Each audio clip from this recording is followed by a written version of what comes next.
santé. Si tu ne tombes pas sur une bonne opportunité, tu risques de ne pas faire valoir le potentiel ou le talent qui est en toi. Par contre, il y a des gens qui n'ont hérité de rien, il y a des gens qui n'ont pas eu de diplôme, mais simplement ils sont à la tête, simplement ils sont en haut, simplement ils ont l'argent, ils sont riches, ils ont une bonne position. Pas une opportunité. L'ami d'un ami l'a fait. Une personne inconnue l'a construit. Une personne a parlé de toi et puis ta vie a changé. Amen. C'est une opportunité. Une opportunité. Amen. Amen. Je définis une opportunité. Écoutez-moi bien. Une opportunité, c'est une action qui se produit dans ta vie dont à 90%, toi-même tu n'es pas maître. Oh, si quelqu'un me comprend. Est-ce que quelqu'un me comprend? Une opportunité, c'est une action qui se produit dans ta vie dont à 90%, toi-même tu n'es pas maître. C'est-à-dire, ce n'est pas toi qui as provoqué ça, ce n'est pas toi qui as engendré ça, ce n'est pas toi qui as créé ça, ça vient te prouver. Alléluia. C'est ça une opportunité. Croyez-vous que celui qui a créé l'intelligence n'est pas sage, n'est pas intelligent pour savoir que tu as besoin d'une opportunité dans ta vie? Celui qui a créé les yeux ne voit-il pas de blanc? Celui qui a créé les oreilles n'entend-il pas des cris? Oh, ne promenez pas nos regards inquiets. N'envions personne. Parce que même ceux que tu vis, des hommes politiques, des personnes même pour travailler au barreau de Paris, lui, il faut avoir quelqu'un pour te lancer. On ne devient pas quelqu'un par ses propres forces. Tu n'as qu'à être le fils de temps. Si tu n'as personne pour te tirer vers là-haut, tu ne seras pas là où tu veux aller. La vie est faite d'opportunités. Il y a des opportunités qui tuent. Parce que ça vient de Dieu. La personne ne connaît pas Dieu. Mais comme dans le plan de Dieu, son nom est inscrit. Ça qu'elle connaisse Dieu, Dieu fait des opportunités pour la personne. Donc il y a deux sortes d'opportunités. Il y a des opportunités qui tuent parce que ça vient du Créateur. Vous savez, quelqu'un peut avoir une voiture vélo et puis par manque de moyens, tu vas avoir un petit mécanicien qui te bricole la voiture. Mais tu vas rouler pour 2 mois. Après 2 mois, les fausses pièces qui n'ont rien à voir avec les pièces de l'autre qui sont mises dans la voiture, tu seras obligé de courir encore après le mécanicien. Oh, tu sais ton cœur. Tu prends ton argent. Tu vas voir un garage agréé Renault. On te met les pièces qu'il faut. Tu as moins pour 1 an, pour 2 ans. Au moins ça tue. Quelle genre d'opportunité tu peux avoir dans ta vie? C'est toi ce que tu peux répondre.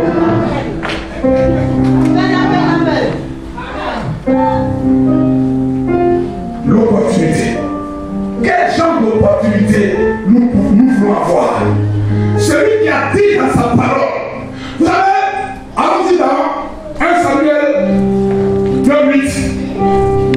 Oh, la parole de Dieu est comme du lait, et non du lait de l'écrémé,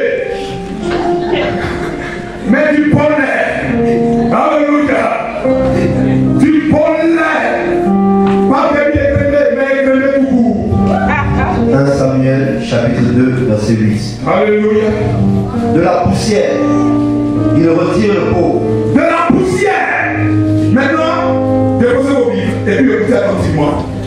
Parce que si je ne comprends pas que la vie chrétienne que je mène, dans cette vie chrétienne-là, quelqu'un peut me créer des opportunités. Quelqu'un peut te créer des opportunités. Ou à 90%, tu n'es pas maître, tu ne participeras pas. Ton esprit risque d'être doublé inutilement. Réponds la phrase. De la poussière, De la poussière, il retire le pauvre. De la poussière, il retire le pauvre. Le pauvre, c'est qui? Le pauvre, c'est qui? Le pauvre, c'est celui qui n'a pas encore eu d'opportunité. Le pauvre, c'est celui qui n'a pas d'autorité à remplacer pour l'aider. J'étais allé à Londres à un séminaire et puis il y a une jeune fille qui était venue me voir pour prier pour elle. Et elle me disait, elle pleurait pratiquement, elle disait, mais nous qui sommes les chrétiens, j'ai l'impression, prophète, que nous sommes les plus malheureux. J'ai dit, mais pourquoi est-ce que tu dis ça? Elle dit, oui, nous sommes les plus malheureux. Moi, j'ai eu de très bonnes notes, je suis parmi les meilleurs. Il y a une jeune fille qui, pendant les cours, pendant la scolarité, venait me voir, voulu apprendre certaines choses, certains devoirs, tout et tout. Mais elle, aujourd'hui, elle a eu une place dans une grande banque. Mais j'ai dit, mais comment tu sais qu'elle a eu la place dans la grande banque? Elle dit qu'elle vient de croiser la jeune fille il n'y a pas trop longtemps. Et elle demande à la jeune fille, mais a vraiment fait avoir la place trop difficile. La jeune fille lui a dit, mais moi j'ai eu une place. Et la jeune fille lui dit, mais la banque, et elle dit son nom, elle dit la banque, elle lui a dit le nom de la banque. Elle dit, c'est le cousin à mon père qui est le directeur. Donc imaginez le cousin à son père qui est le directeur de la banque. C'est vrai. Donc le cousin à son père lui crée une opportunité. Elle rentre dans la banque, elle n'est même pas parmi les meilleurs élèves. Elle est dans les 25e là-bas. Quand c'est quand on fait le classement, elle occupe les 25e positions. Celle-même qui est parmi les 5 premières, elle n'a pas encore eu de place. Et elle se lamente, elle pleure. Je lui ai parlé. Elle est ressortie, requinquée, elle est ressortie, galvanisée, encouragée, pleine d'espoir et pleine d'espérance. Et aujourd'hui, elle a eu sa place. Parce que vous savez, l'opportunité, le pauvre, c'est celui qui n'a personne. Tu n'as personne pour t'aider. Tu n'as personne pour agir sur tes dossiers. Tu n'as personne pour parler pour toi, pour te recommander. Tu n'as personne pour te donner tes hauts contrats. Tu n'as personne à aller toucher pour dire, lui, puissance-moi ou fais-moi, rends ce service. Tu n'as personne. C'est ça le pauvre. Le pauvre, ce n'est pas forcément celui qui n'a pas un centime dans sa poche. Non. Le pauvre, c'est celui qui n'a pas de relations, comme on le dit. Qui n'a pas des gens sur lesquels il peut compter à 100%. C'est ça le pauvre. Mais il y a Dieu des pauvres. Je l'annonce ce matin. Il y a Dieu des pauvres. Il y a Dieu des pauvres. Il y a Dieu des pauvres. Il dit, je retire de la poussière le pauvre. Vous savez, quand tu n'as personne, la poussière c'est quoi? La poussière, ce n'est pas ce qui sort en bas des pieds lorsqu'on marche. Non. C'est rare même de voir la poussière ici à Paris. Très rare de Dieu parle de poussière. La poussière c'est quoi? Je retire la poussière. Vous savez, la poussière a une certaine odeur. Quand on met la poussière sur toi, c'est une certaine apparence. Ton apparence devient bizarre. Ton apparence change. La poussière fait que à peine on le reconnaît. La poussière c'est quoi? La poussière c'est tout ce qui froisse ton visage. La poussière c'est tout ce qui t'attriste. Et la tristesse se reflète sur ton visage. Quand on te voit, tu n'as pas le même visage que tu avais auparavant. Ton visage est bizarre. Ton visage est froissé. Tu es dans la poussière. Mais je t'annonce une bonne nouvelle. Il prend de la poussière, le pauvre.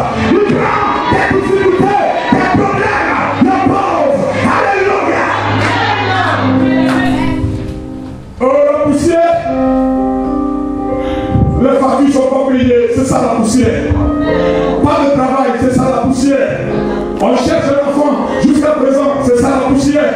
On cherche du travail, on n'en a pas, c'est ça la poussière. On cherche des opportunités, on n'en a pas, c'est ça la poussière. Et la poussière nous donne une apparence bizarre, nous donne, oui, une apparence de personnes nonchalantes. Quand tu marches la tête baissée, à peine tu souris, à peine même tu ris, ton visage devient bizarre. La poussière. Fais avec moi ce matin. Je lave mon visage du sang de Jésus. Avec le sang de Jésus, je lave mon visage. Avec le sang de l'agneau, je lave mon visage. Alléluia! À la sortie de ce matin, à la sortie de cette prédication, une opportunité sera créée par toi. L'éternel Dieu va te créer une opportunité. Il va te fabriquer une opportunité sur les ouvriers. Sinon,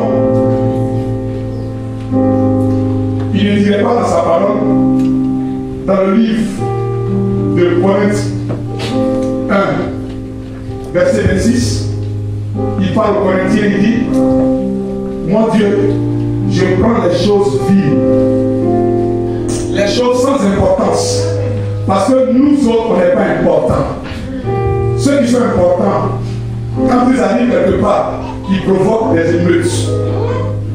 Tout le monde veut les toucher, tout le monde veut les voir. Toi-même, quand tu prends le métro, à peine même, toute la journée, plus quelqu'un te dit bonjour. On te dit bonjour quand tu rentres chez toi à la maison. Tes enfants, papa, maman, à part ça.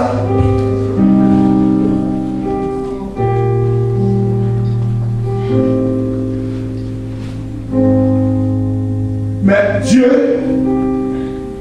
il prend les choses vides, sans importance, que l'on ne considère pas, les choses rejetées, les choses faibles, pour confondre celles qui sont fortes. Vous savez, si tu es riche et que tu ne fais pas valoir ta richesse vis-à-vis des pauvres, dans la classe des riches, tu n'auras pas un nom. C'est clair. C'est pourquoi les riches de ce monde-là, quand vous les voyez, ils font beaucoup de social. Vous pensez qu'ils le font parce qu'ils sont forcément touchés par leur pauvreté. Ils le font pour qu'on puisse parler d'eux dans leur milieu. Parce que ça les rend forts. Alors, si Dieu n'est pas capable de transformer la vie du faible, il n'est pas Dieu. Non, tu m'appelles Dieu. Vous savez qu'il n'est pas le seul Dieu. Satan dit il est Dieu. Le démon Mammon dit il est Dieu. La semaine des autres dit elle est Dieu. Allez en Inde, même les chats sont des dieux. On adore. Éléphant est Dieu. Même les singes sont des dieux. Hippopotame est Dieu. Bœuf, il est Dieu. Donc, Yahweh, Jésus, il y a des concurrents. Ah, le marché de Dieu est saturé. C'est un marché saturé. Si tu ne te distingues pas, tu n'auras pas la dette. Mais attends, si tu ne te distingues pas, c'est comme par exemple, au PSG, on recrute 3 attaquants. Ils sont 3 sur le même poste. Quand tu es seul, tu pouvais t'amuser à te lever à 10 h alors de te lever à 8 h pour l'entraînement. Tu pouvais t'amuser à te lever à 11 h et quand tu as dit, tu fais des caprices de stars parce que tu es le seul sur le poste. Maintenant vous êtes 3. Amuse-toi à te lever à 8 h, à 9 h, tu vas voir. Quand c'est comme ça, la concurrence est tellement farouche que c'est le club qui gagne.